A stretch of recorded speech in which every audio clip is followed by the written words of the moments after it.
stunting ini untuk fokusnya ke gizi. Padahal kalau kita melihat faktor stunting itu tidak hanya dari gizi. Kalau dari segi kesehatan, kami yang pernah mendapatkan informasinya dari Kemenkes, faktor stunting itu disebabkan 3 faktor: gizi, kemudian dari sanitasi lingkungannya, kemudian dari kecacingan. Ya, kecacingan Pak. Cacingan. Cacing. Kecacingan.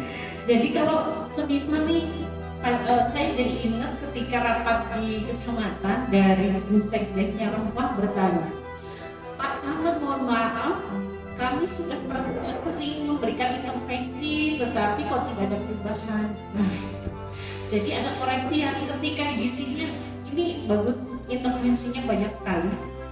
Kemudian, tapi jangan lupa sanitasi lingkungannya juga harus diperhatikan. Ya, gizinya udah bagus, tetapi sanitasinya buruk. Maksudnya bukan buruk banget ya Pak. Masih ada orang yang BABS, kemudian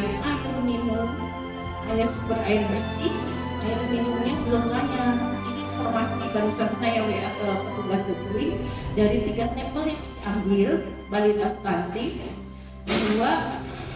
dua itu tidak memenuhi syarat, baik sumber air bersihnya maupun air minumnya. Jadi kami ngambilnya sumber air bersih, kemudian air minum yang sudah dimasak.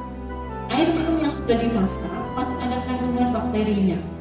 Nah ini juga mempengaruhi. Apa hubungannya? Ketika anaknya sering sakit, otomatis perbaikan gizinya kan untuk daya tahan tubuhnya tidak menjadi memicu pertumbuhannya. Ini juga akan menghambat pertumbuhan seorang anak. Sehingga kalau ini fokusnya ke gizi, lingkungan yang tidak diperhatikan, nanti berubah. Sudah banyak anggaran yang dikeluarkan, lupa sanitasinya tidak menanggung. Kemudian kecacingannya, cacingan itu juga berpengaruh. Cacing di dalam tubuh manusia itu akan menghancurkan semua zat gizi lebih cepat daripada penyerapan sel tubuh kita. Nah itu juga bisa jadi. Ya, sehingga penanganan stunting ini harus komprehensif, dari gizinya iya, pengetahuan peraknya juga iya, kemudian dari sanitasinya juga iya. Kemarin hasil dari baru sekarang ya Pak Kades, PISPK kami kunjungan ulang intervensi, ternyata dulu yang sudah bagus sanitasinya, jambannya sudah sehat. Sekarang ada apa jatuh? Ada yang jatuh. Kemarin ketika kami kunjungan langsung ternyata masih karena suatu hal membelokkan lagi ke selokan. Nah itu ada beberapa di bagian sebelah RW 2 nih, sehingga RW 2 seperti itu. Jadi itu mungkin untuk koreksian. Nah kita nanti dilihat stuntingnya itu banyak di wilayah mana gitu ya. Kalau memang di wilayah 2 berarti mungkin ada korelasi antara sanitasi dengan stunting itu. Gitu. Jadi monggo nanti bisa. Ini kebetulan SMD kan belum ya. Mungkin ini nggak apa-apa, permusatan ini fokusnya di ini, tapi nanti jangan lupa sanitasinya tetap diperhatikan. Mungkin itu, terima kasih. Assalamualaikum warahmatullahi wabarakatuh. Sudah bagus, tapi kan ada masalah lain, penyebab lainnya biasanya disebut silent disease atau biasanya dari penyakit Pak. Jadi ada contohnya ada infeksi saluran kemih, ISK, atau mungkin anaknya juga sakit TBC atau biasa disebut flek itu, atau enggak mungkin anaknya anemia. Maka dari itu di sini ada magnesium dan pengobatan beta. Perlu juga. Iya, soalnya kan, soalnya kalau misalnya ini anak-anaknya beberapa ada yang sudah rujuk ke rumah sakit yang baik, ada yang memang dia anemia, ada yang memang dia flek Pak, ya, tapi banyak yang belum diketahui sebabnya gitu Pak. Jadi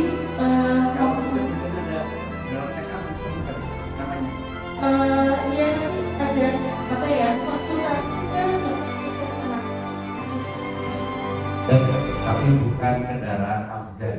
Kalau ambulan sangat sulit dan harganya tinggi dan nggak bisa. Jadi itu ya memang selama ini keseluruhannya. Kalau dari antar itu Bu Bidan telepon, Pak, dipakai kendaraan siapa? Dan saya dipakai kendaraan pribadi. 200-an ya, 200 itu gitu loh. Saya nggak bilang apa tidak, belum diusahakan itu demi apa masyarakat semua gitu. Jadi saya kepengen saya jadi kades pengen ibadah kok, orang kepengen saya pengen ibadah apa yang diinginkan dan masalah. Atau nuwun gitu aja. Ini perlu catat Mbak Nisa ya, rencanaan itu Bok BLT masih ada sisa, nanti kita tutup mata tutup telinga untuk BLT. Itu aja dari ya 20% kan, 20% 15% gitu ya.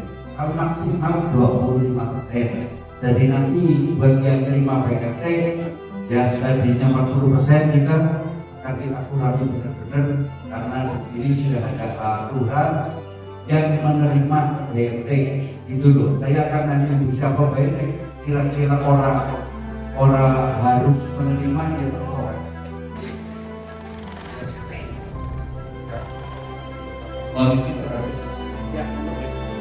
Terima kasih apa yang disampaikan oleh Departemen dan jadi begini, di dalam pengelolaan keuangan desa itu ada tentang pendidikan juga ada dua, non formal milik desa dan non formal bukan milik desa.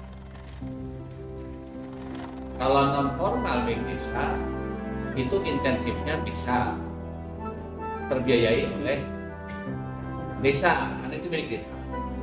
Tapi kalau non formal bukan milik desa itu tidak sampai ke situ, itu bentuknya sarpras. Sarpras pun tidak secara utuh keseluruhan. Karena apa? Saya juga harus memikirkan semua harus berjalan, dan itu perlu ada prioritas dan super prioritas. Begitu juga dari Puskesmas. Terima kasih Bu atas masukannya. Apa yang disampaikan tadi adalah bentuk intervensi sensitif. Jadi penting. Memang saya pernah masuk ke Pak Kades, ini RT mana yang warganya belum teraliri atau mendapatkan SR dari PAM.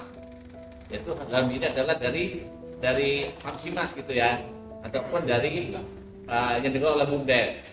Dan itu sudah tinggal nanti saya mohon Bu Devi memberikan BNBA-nya siapa, terus nanti kita konsolidasikan datanya dengan Puskesmas, sehingga nanti gantung kami dana desa itu bisa mendesak ke situ. Jangan sampai Bu Devi-nya A, Puskesmasnya B, dan ketemu nanti BNBA-nya siapa sebetulnya warga kita, sehingga nanti beliau Pak Kades, oh iya ternyata warga ini.